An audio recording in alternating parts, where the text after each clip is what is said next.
Salut à tous les aventuriers et bienvenue sur KL et Psycho, la chaîne qui décortique votre émission préférée au travers de la psychologie. Après avoir vu dans mes précédentes vidéos les néatypes 1, 2 et 3, dans cette vidéo, on va passer à l'analyse de l'énéatype 4 dans koh Lanta. Donc, à quoi ressemble un énéatype 4 dans koh Lanta? C'est tout de suite.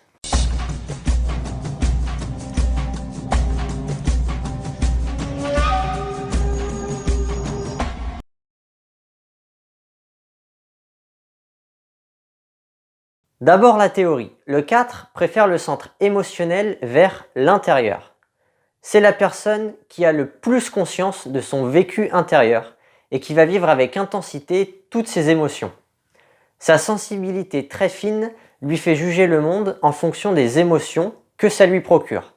Ça j'aime pas, ça j'ai envie, ça j'ai pas envie, etc. En énéagramme, on dit que son orientation, c'est le sens du beau. Pour atteindre cette orientation, le 4 va être prisonnier de l'évitement de la banalité. Pour se trouver une identité, il va essayer de se sentir unique et différent des autres. Il est nécessaire pour un 4 d'amplifier toutes ses émotions de manière à être soi-même et à se trouver une identité propre. Quand il va être joyeux, il va être très joyeux. Quand il va être triste, il va être très triste, etc. Sa compulsion, c'est l'évitement de la banalité. Pour satisfaire sa compulsion, le 4 va utiliser deux mécanismes, la passion et la fixation. La passion du 4, c'est l'envie. L'envie, c'est le fait de désirer quelque chose que les autres possèdent et que moi je n'ai pas. L'envie, c'est ce qui va pousser le 4 à sans cesse se comparer aux autres. Très souvent, cette comparaison va lui être en sa défaveur et c'est ce qui va pousser le 4 à se mésestimer. Sa fixation, ça s'appelle la mélancolie. C'est le fait de penser que les autres n'ont pas ce problème-là, ce problème identitaire-là que lui ressent et vit à l'intérieur. Ça va le plonger dans un état de vague tristesse et donc de mélancolie. L'énéatype 4, c'est, je pense, avec le 1, le type pour lequel le cercle vicieux de l'ego est le plus facile à voir, puisqu'il veut éviter la banalité par la passion d'envie.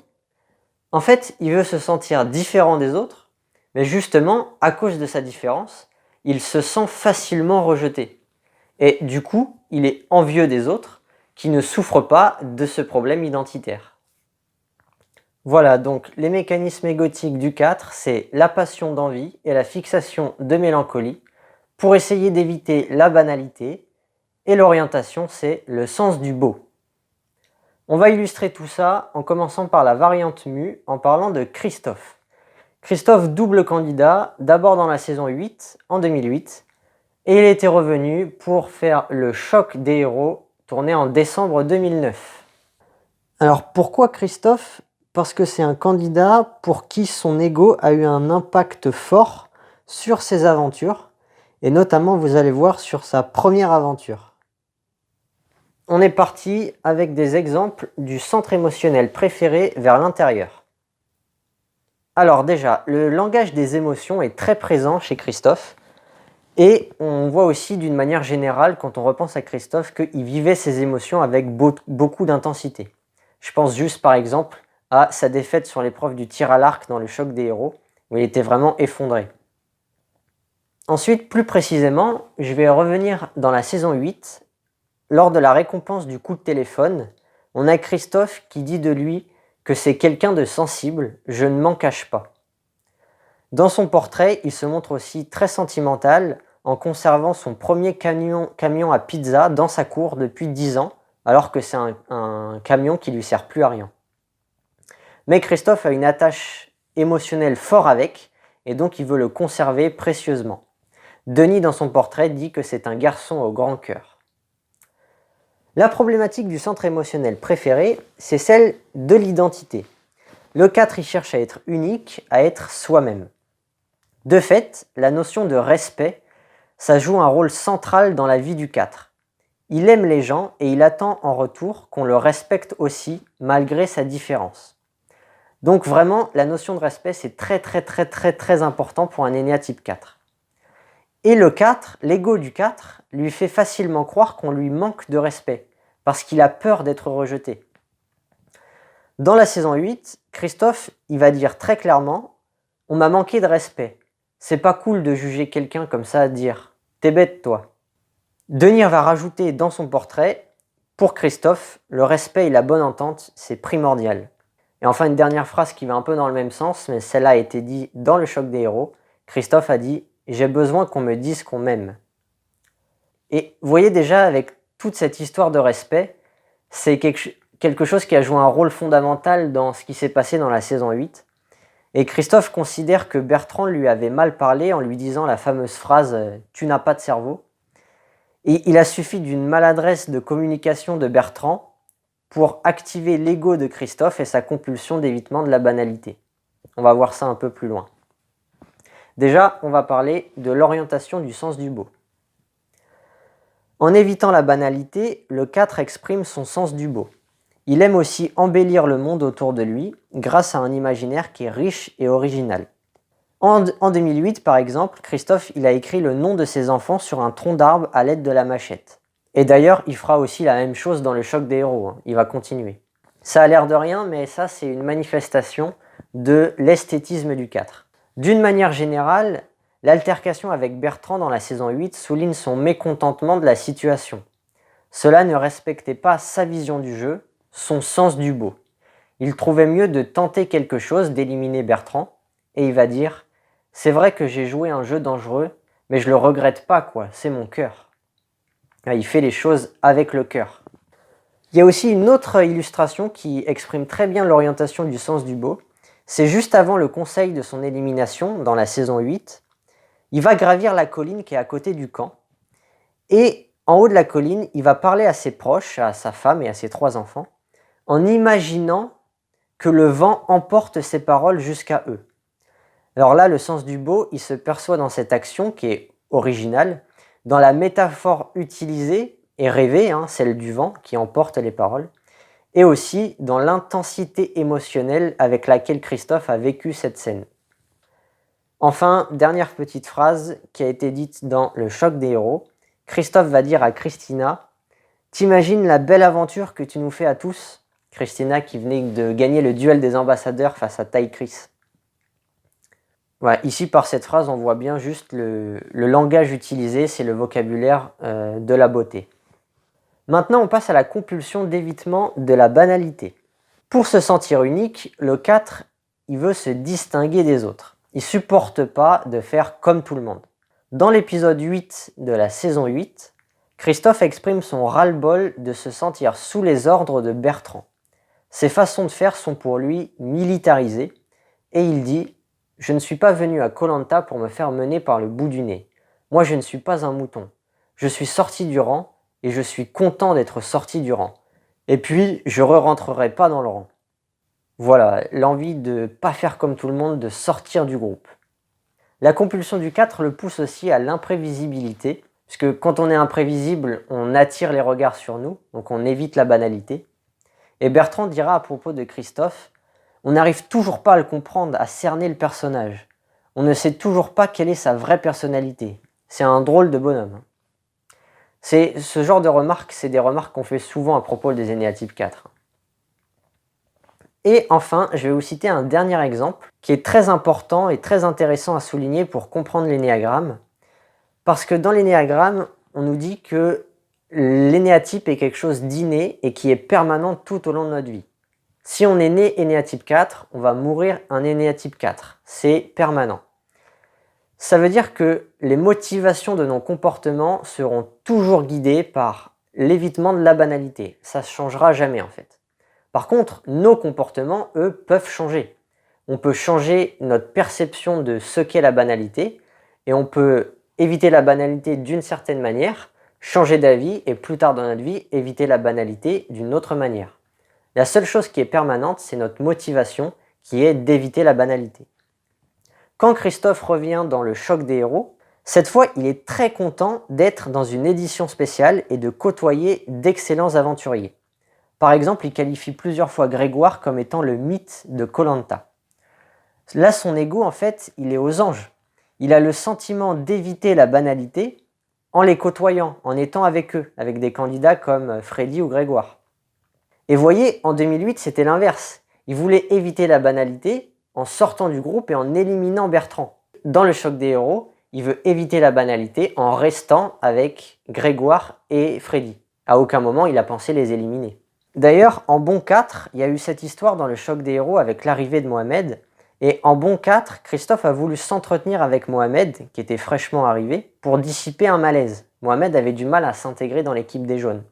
D'ailleurs, au passage, Christophe lui dit « Allez, dis-moi ce que tu as sur le cœur ». Encore une fois, on retrouve le langage et le vocabulaire de l'émotionnel. Cependant, cette fois, plus question pour Christophe de sortir du rang. Il a refusé la proposition de Mohamed. Christophe, il évite la banalité en restant à côté de ses idoles. Et cette mise sur un piédestal de ses coéquipiers est poussée à son paroxysme en finale. On a carrément Christophe qui souhaite se sacrifier sa place sur les poteaux au profit de Grégoire.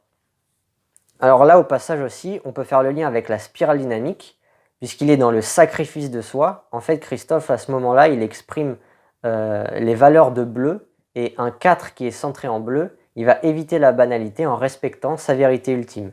C'est-à-dire que pour Christophe, le mythe de Koh-Lanta, c'est Grégoire, donc il mérite plus que lui d'aller sur les poteaux, même si c'est lui qui a trouvé le poignard. Allez, on va passer à la passion d'Envie. Lors de la saison 8, l'épreuve du parcours du combattant a servi de déclic à Christophe. Il s'est rendu compte que Bertrand était trop fort, et il estimait ne pas jouer dans la même catégorie. Nous, nos femmes, elles nous manquent, nos enfants, ils nous manquent, on n'est pas habitués, nous. La passion d'envie, ça pousse le 4, comme je l'ai dit tout à l'heure, à se comparer aux autres. Et en disant ça, en fait, Christophe, il est envieux de Bertrand. Il souhaiterait posséder ses talents. Et on va voir un peu plus loin aussi que quand l'envie est exacerbée, ça devient de la haine. Le 4 va exprimer de l'hostilité envers ceux qui ont ce que lui n'a pas. Un autre exemple d'envie, c'est dans le choc des héros. Il n'arrête pas de perdre, il ne gagne aucune épreuve. Et il est envieux des autres qui gagnent des épreuves et lui, il n'y arrive pas, à chaque fois il n'y arrive pas. Et ce manque de victoire va créer chez lui de la tristesse. Dans l'épisode 6, par exemple, il va pleurer juste avant de partir pour l'épreuve. Ça aussi, c'est typique de l'énéatype 4. Hein. On est envieux et cette envie va plutôt être en notre défaveur. On se rend compte que les autres ont des trucs que nous, on n'a pas. Ils arrivent à avoir des choses que nous, on n'arrive pas à avoir. Et ça génère des émotions, de la tristesse. La fixation de mélancolie, elle se voit parce que Christophe, effectivement, il avait des coups de blues assez fréquents. C'est vrai qu'à cause de sa quête identitaire qui reste sans réponse, le 4, il va vivre souvent cette petite tristesse, cette mélancolie. Et Christophe, il exprimait souvent cette émotion. C'est une émotion qu'on retrouve souvent chez les 4 et chez Christophe. La tristesse, la mélancolie. À force de perdre les épreuves, comme je viens de le dire, dans le choc des héros, il commençait à ressentir de la tristesse. Et ça le faisait penser régulièrement à sa famille. Enfin, dernier exemple, au dernier conseil du choc des héros, il affirme « Moi je pense que je ne mérite pas de gagner Koh-Lanta. Au fond de moi, j'ai toujours l'impression de faire mal. » En effet, la comparaison auquel se livre le 4 lui est bien souvent défavorable et ça le pousse à se mésestimer et ça active sa fixation de mélancolie. Vous voyez que tout est lié dans l'ego. Hein. En ce qui concerne la variante, Christophe est de variante mu.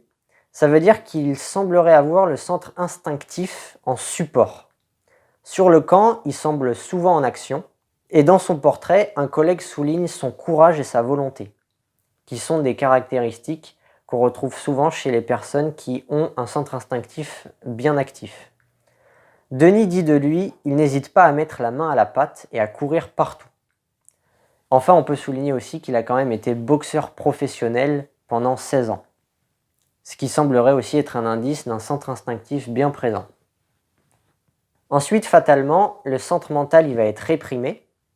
Et déjà que le centre émotionnel préféré, il aime juger le monde sur des critères j'aime ou j'aime pas, la répression du centre émotionnel, ça amplifie encore plus ce constat et ça crée une constante subjectivité. En plus, ça crée aussi un manque de recul et une focalisation sur les détails. On va revenir sur la phrase qu'a maladroitement dit Bertrand face à Christophe. le fameux tu n'as pas de cerveau. Et Christophe est resté très longtemps vexé sur cette phrase que lui a dit maladroitement Bertrand. Ensuite, je pense avoir perçu chez Christophe une L3 qui va lui apporter du mensonge à soi-même et de la vanité. Dans son portrait en 2008, il dit « J'avais pas d'argent, j'avais pas de diplôme, et puis maintenant je réussis quoi.